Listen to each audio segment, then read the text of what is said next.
I just grabbed my camera and I wanted to talk to you about why I think tracking my net worth is the best financial habit that I have started to do.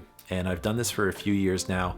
And for me, it's something that I really believe people should be doing. So that's why I want to share with you the 3 goals that I have every time I look at my net worth. So just getting started quickly here, I am someone who tracks my net worth at the end of every month. And the reason being is basically I believe what you track grows, and I want my money to grow. So therefore, I'm going to track how much money I have. And there's a few different ways that I do this, but the really simple way is I essentially take a spreadsheet that I created, and I created this spreadsheet because number one, I wanted it to be simple and something that I could actually use and not this crazy complicated formula. And people hear spreadsheets and they freak out, they get all nervous about it, but it's not.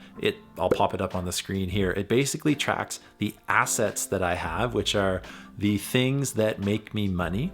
And I just list them out and list what my value would be there. And then it also tracks the liabilities that I have. And these are the things that cost me money. So some assets very typically could be things like your job. It could be like a side hustle that you have, maybe some investments, rental income, etc. Those are 4. And some liabilities that are pretty common would be having to pay for a vehicle, or maybe having to pay rent or a mortgage for a house or a cell phone, or going out and maybe spending too much money every single month because you're traveling, right? Those are all examples of liabilities, things that take money out of your pocket. And the formula for net worth is super simple. You basically take your assets, and from that you subtract your liabilities, and that's going to give you a number. That number represents your net worth. And for me, I created that tracker, but I like it a lot, so I've got a link down below for you to go check it out if you are interested in that. And the reason I do this, like I said before, is basically you need to know where your money is going in order to become better with your money, and in order to level up your money game, and in order to really make sure that, like I talk about, you need to use your money to live out your values. And that is why I do what I do, where I talk about financial freedom, and I'll give you some techniques that I have found success with.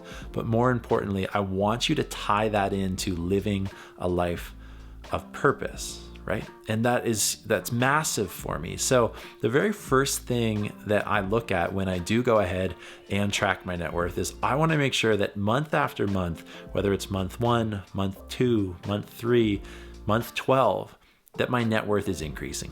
That is the goal that I have every month when I track it. And that means some months, honestly, it increases by $10,000. And that is awesome. I'm really grateful that I have that opportunity. I've worked hard to get to that point because that was something that never happened for me. But there are some months when I have seen increases of plus $10,000. And there's some months when that's $1,000, and there's some months when that's $1. But the cool thing is I've met that goal where my net worth is increasing. So it doesn't matter to me. Yes, I want every month to be $10,000, or I want every month to be $100,000, but that's not the reality for me. At least currently, it's not. But even if I'm making $1 over that month, when you do the entire net worth equation, I'm happy, because that means that I am not losing money. So that's the very first goal. The second goal is the fact that when I do spend money, I want my spending to be justified. So we know that we're going to have to spend money. That's just the reality for most of us watching this video in life. Whether we want to buy things, whether we want to do things, have experiences, travel, etc., you're going to be using money as a result of getting those things or experiencing that. So just off to a side there, you're going to spend money. And when I spend money, I want to be able to understand why I spent that money, and where I spent that money, and how I spent that money. And it doesn't matter if you like that or not, but I believe really your money is going to reveal what's important to you. Right? Where you are spending your money is going to say what matters to you, what's important to you. Whether you're spending your money on entertainment every month and you're spending $3,000 on entertainment, and at the end of that month, you've got no clue where that money has gone, well, that matters to you. right? If it doesn't matter to you, then you wouldn't do it. So prove me wrong in that scenario. But we know that we're going to have to spend money, and every month that will happen.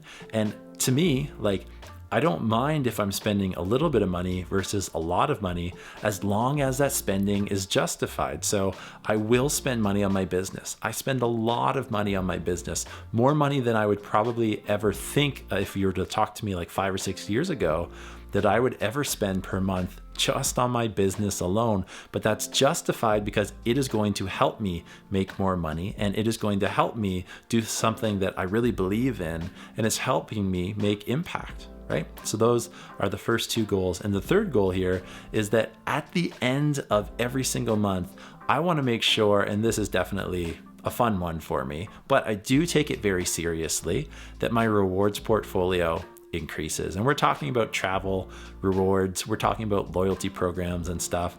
I track like probably the biggest 5 programs that I'm in, whether that's travel or that's at a specific store or that's something else. I don't know. I track basically how many rewards points I have. So at the end of every month, I tally those up, and I have a goal of hitting 1 million rewards points, and I'm at like 630,000 or so. And between last month and this month, for example, I increased that number by like 18,000 rewards points. And that's awesome to me, because that is something that I can then go take and redeem for free flights, free hotels, free experiences, and it's going to save me money in the long run. So that is why I kind of factor it into my net worth. And it's just really fun to set that goal, to be working to achieve it. And then as a result, you get to go on a trip with somebody, with friends, with family, with people that you love. You get to go on a trip, and you get to say at the end of it, this was entirely free. And that is, I don't know, just to me, I find that really, really cool. So those are the 3 goals that I have when I look for money. And I do understand as well that that's not going to happen every single month. Could it happen that I hit all 3 of those goals every month? Well, technically the answer is yes, but the reality is that doesn't happen. And honestly, I am okay with that when that happens. Yes, I want to hit those 3 goals every month, and I'm pumped when I do. But if I don't, that's okay. I take a breath and I say, I'm not going to let it happen 2 months in a row where I've decreased my net worth. So I work really hard. I don't go without anything, but I do work very hard. I'm very conscious of where I'm spending my money as well. And the goal that I have is, yeah, my net worth went down last month, but I'm not going to let that happen 2 months in a row. And I've really found a lot of success there. And I do think it's a healthy balance to have that mindset, right? I don't think it's something that if you can stress about money, I don't think it's something that you really should be focusing in on. I don't think it's something that you should let it consume you and say, I have to increase my net worth today, this week, this month, this year, right? You have to have a healthy balance of maintaining that relationship. And essentially it is a relationship with money. And you've got to demand that that relationship is high quality and that it's a healthy one. So those are a few takeaways that I have when I do go ahead and track my net worth. But I do want to stress that, like, I honestly believe that that is one of the best financial decisions that I've ever made. And essentially I do that at the end of every month. I have a little calendar reminder that pops up on the 28th of every month, because I want to remind myself on either the 30th or the 31st of every month, depending on what month it is, that I make sure that I have that, and I track it using a spreadsheet. Again, I've left the link down below if you want to get your copy of that spreadsheet and make it your own. You can download it, and then you can just basically customize it however you want. But I really believe that that is going to help you as a tool to really understand where your money's going and make sure that you're tracking it. So do you track your net worth? I want to know. If you do, yes. If you don't, no. And also why you do that.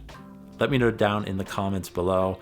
And I just want to ask as well, if you like this video, if it helped you, if you found value in it, please hit the thumbs up button.